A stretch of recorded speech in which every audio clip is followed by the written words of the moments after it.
سلام علیکم هموطنان عزیز و ارجمند. در برنامه خبری تحلیلی پیام نیوز شوکت محمد با شما هستم. اینک توجه کنید به نامگوی موضوعهایی که در برنامه امروزه پیشکش شما می‌گردد. پیمان ملی تاجیکستان از مردم دعوت کرد به حزب سوسیال دموکراتی تاجیکستان آواز دهند.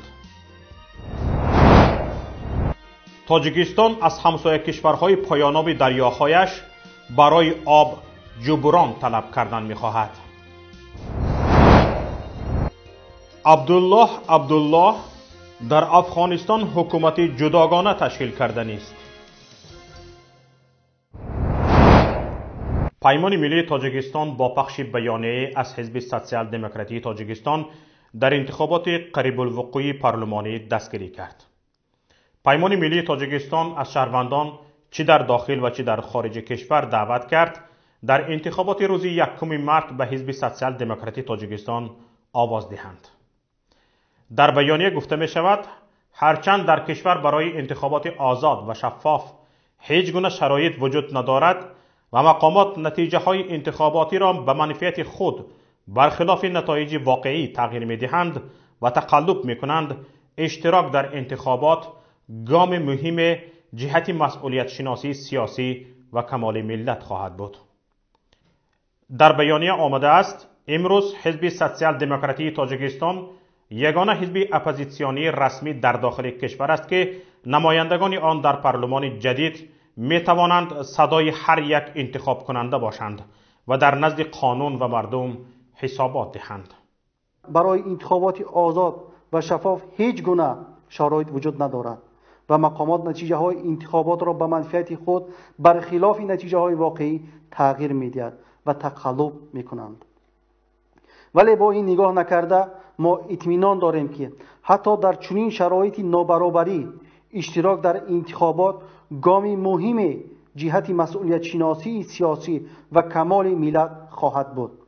ضمناً در بیانیه گفته شده است پیمان ملی تاجیکستان بر این باور است که انتخاب کنندگان و حزب‌های سیاسی که موقع و منافع آنها را نمایندگی می‌کنند حق قانونی تشکیل حکومت و ساختارهای حاکمیت را دارند، زیرا سرقانون جمهوری تاجیکستان خلق را سرچشمه یگانه حاکمیت دولتی اعتراف کرده است. از نگاه پیمان ملی تاجیکستان انتخابات وسیله ضروری قانونی است که مردم و حزب‌های سیاسی از طریق آن می‌توانند در تشکیل حکومت و انتقال آسایشته قدرت شرکت کنند.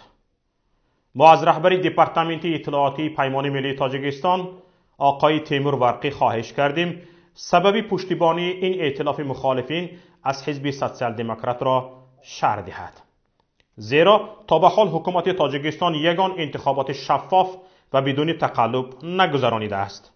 چگونه دعوت مردم به انتخابات و هم پشتیبانی از حزب سوسیال دموکراتی تاجیکستان منطقی است. Национальный альянс Таджикистана принял решение о поддержке социал-демократической партии Таджикистана на выборах 1 марта, парламентских выборах 1 марта 2020 года. И вот почему.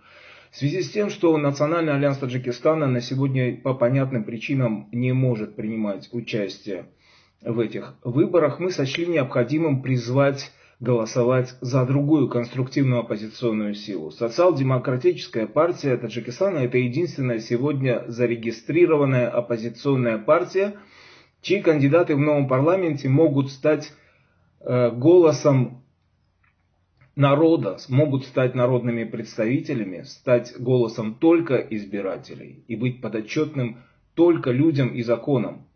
Сегодня в Таджикистане создана видимость многопартийной и политической конкуренции. Партией власти сформирован марионеточный парламент с кукольными партиями, назначаемыми сверху депутатами. Представители Национального альянса — это полноправные граждане Таджикистана и имеют полное право голосовать за любую зарегистрированную партию. Мы не призываем граждан к противоправным действиям. Мы призываем их реализовать свое законное конституционное право голоса, мнения и выбора. Странно, что призыв к избирателям прийти на выборы власти воспринимают нервно. В обществе созрел запрос на перемены. Мы это чувствуем не только мы, это чувствуем из Европы, но и социал-демократы чувствуют внутри, и сама партия власти. Люди хотят перемен, а выборы – это законный мирный инструмент формирования и смены власти. Мы отдаем себе отчет в том, что сегодня в стране нет условий для свободных и прозрачных выборов, и что власти сфальсифицируют в свою пользу любые итоги, какими бы они ни были, итоги выборов. Однако мы убеждены, что участие в выборах даже в таких неравных условиях – это необходимый шаг к политической ответственности и зрелости нации. Только подавший голос имеет полное основание потребовать отчета и ответа у власти, потребовать уважать свой законный выбор. Апатия и неверие – это пособник вора, которого мы можем и должны поймать за руку и призвать к ответу.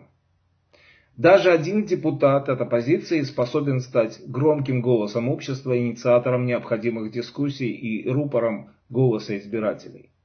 Нарушение свобод граждан и их безгласность сопровождается непосильными налогами и поборами на всех уровнях узурпированной власти.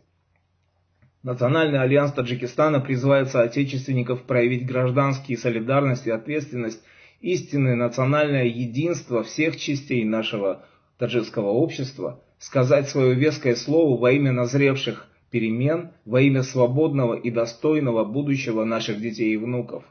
Важен и влиятелен каждый голос. چندی پیشتر حرکت سیاسی گروهی 24 نیز از شهروندان تاجیکستان دعوت به عمل آورده بود که در انتخابات پارلمانی قریب الوقوع از حزب سوسیال دموکراتی تاجیکستان پشتیبانی کنند. در همین حال حزب سوسیال دموکراتی تاجیکستان اعلام کرد که دعوت سازمان‌های مخالف حکومت در خارج برای پشتیبانی از این حزب و نامزدهایش در انتخابات پارلمانی هیچ ربطی به آنها ندارد. رادیوی آزادی خبر داد که شاکرجان حکیموف، معاون اول رئیس حزب سوسیال دموکراتی تاجیکستان و نامزد این حزب در انتخابات گفته است همگونه اظهارات سازمان‌ها عقیده خودی آنها بوده، نباید هیچ کس گمان کند که گویا ما یگان سازش یا قراردادی همکاری داریم و یگان ارتباط داریم. حالا حزب سوسیال دموکراتی تاجیکستان با 5 نامزد وارد سبقت انتخاباتی شده است. حزب سوسیال دموکراتی تاجیکستان در انتخابات‌های پیشین شرکت داشت اما بار هم وارد پارلمان نشده است. در تاجیکستان 7 حزب سیاسی عمل می‌کند که با اندیشه تحلیلگران از میان آنها حزب سوسیال دموکراتی تاجیکستان حزب مستقل و غیر کیسگی بوده، دیگران همسنگری حزب حاکم خلقی دموکراتی به رهبری رئیس جمهوری تاجیکستان امامعلی رحمان میباشند. بعد از انتخابات پارلمانی سال 2015 در کشور، حزب نهضت اسلامی تاجیکستان که تا آن زمان در پارلمان 2 نماینده داشت ممنوع اعلان شد. حالا به این حزب میسر شده است که در نزد سازمان ملل متحد بیگناهی 12 نفر از عضو ارشدش را ثابت کند. سازمان ملل متحد اعلان کرد که در نتیجه سنجشی پرونده به این نتیجه رسیده است که اعضای ارشد حزب نهضت اسلامی تاجیکستان بیگناه به حبس گرفته شدند. بدون قید و شرط باید حکومت آنها را آزاد کند. شخصان دست داشته در بازداشت و حبس آنها به جوابگری کشیده شوند و خودی مقامات تاجیکستان باید و بازداشت شدگان جبران مالی پرداخت کند. از ذخیره‌های آبی که در تاجیکستان تشکل می‌یابد، کشورهای ازبکستان و ترکمنستان و قزاقستان استفاده می‌کنند. اما کشورهای استعمالگر آب به تاجیکستان جبران مالی استفاده آب پرداخت نمی‌کنند. معاون وزیر انرژتیک و ذخیره‌های آب تاجیکستان جمشید شائمزاده ضمن جلسه اخیر پالاتای پایانی پارلمان جمهوری در این باره ابراز اندیشه کرده گفت در دوران شوروی ما بر عوض آب از کشورهای استفاده برنده آب، گاز، بنزین و دیگر مواد می گرفتیم. متاسفانه حالا چنین مکانیزم وجود ندارد. معاون وزیر اظهار امیدواری کرد که با بهتر شدن رابطه های نیک همسایگی در این سمت پیشروی ها به دست می آیند. با شرح بیشتر از این خبر و چند رویدادهای دیگر همکارم عایشه محمدی گزارش می‌دهد. بیش از 65% ذخیره‌های آبی منطقه آسیای مرکزی از تاجیکستان سرچشمه می‌گیرند. طبق معلومات وزارت‌های صنعت و ذخیره‌های آب، همساله در قلمرو تاجیکستان به حساب میانه 64 میلیارد متر مکعب آب تشکل می‌یابد. از این حجم جمهوری در عمل همگی 17-20% را استفاده می‌کند. در همین حال وزارت انرژتیک و ذخیره‌های آبی تاجیکستان اطلاع می‌دهند تاجیکستان همساله میلیاردها متر مکعب آب را از معیار مقرر شده از حوزه‌های دریاهای فرامرزی امودریا و سیردریا نمی‌گیرد.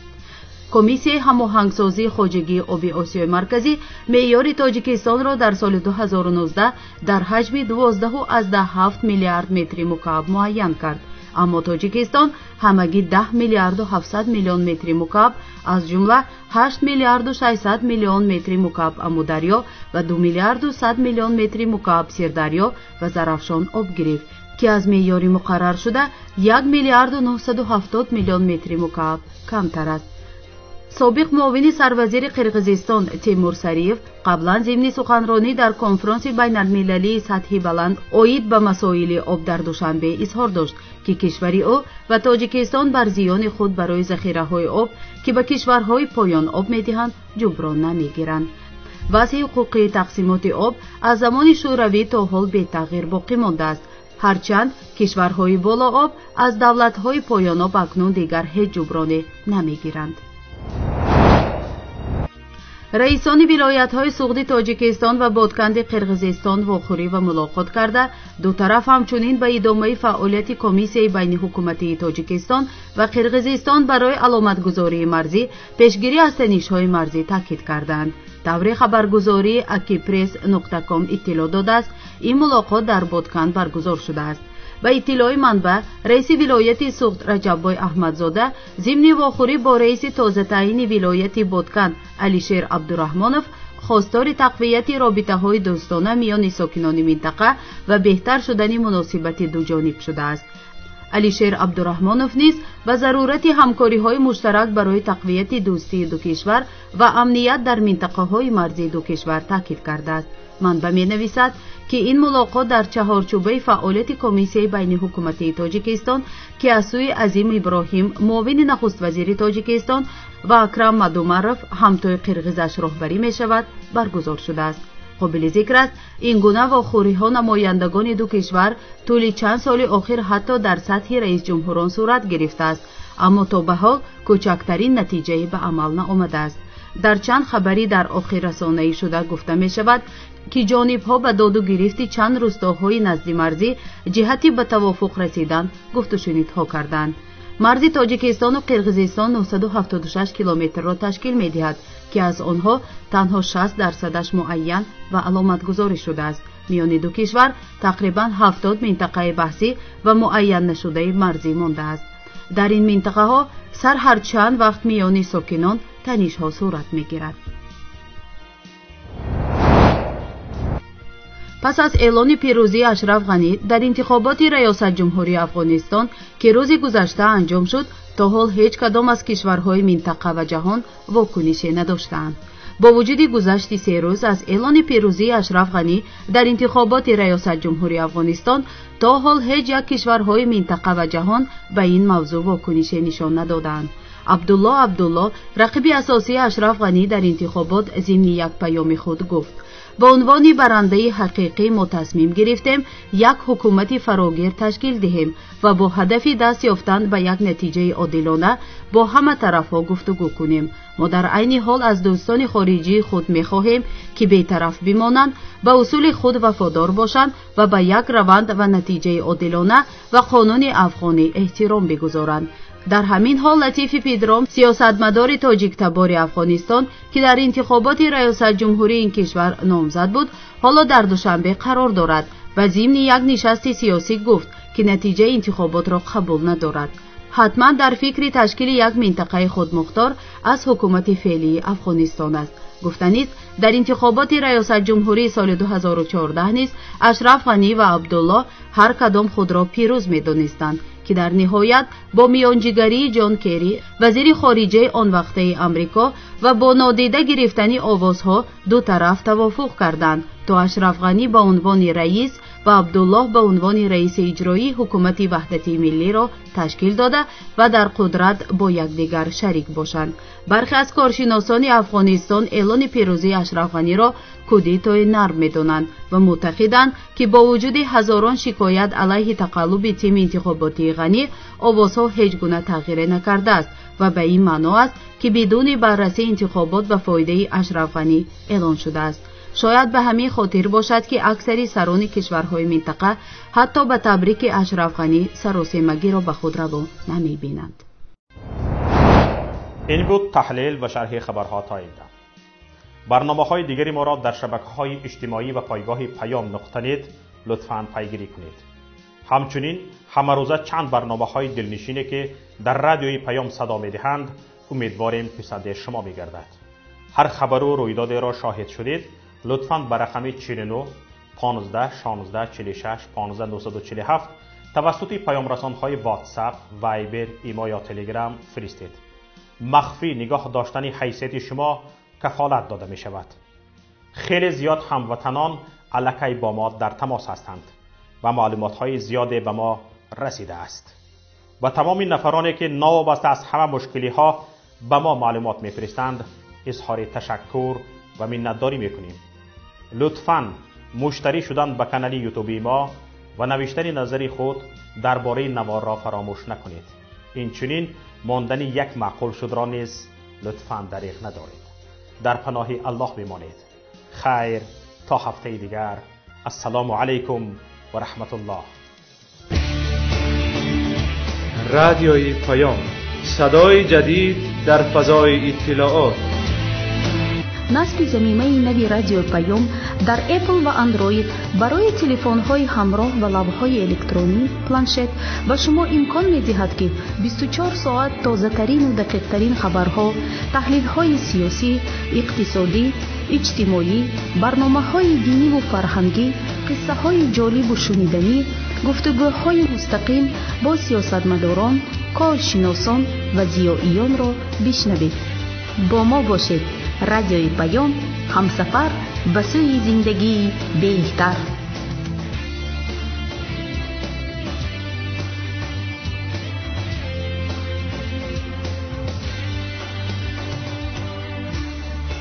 در تمام دنیا روی رسانه اینترنتی رادیو پیام نقطه نت.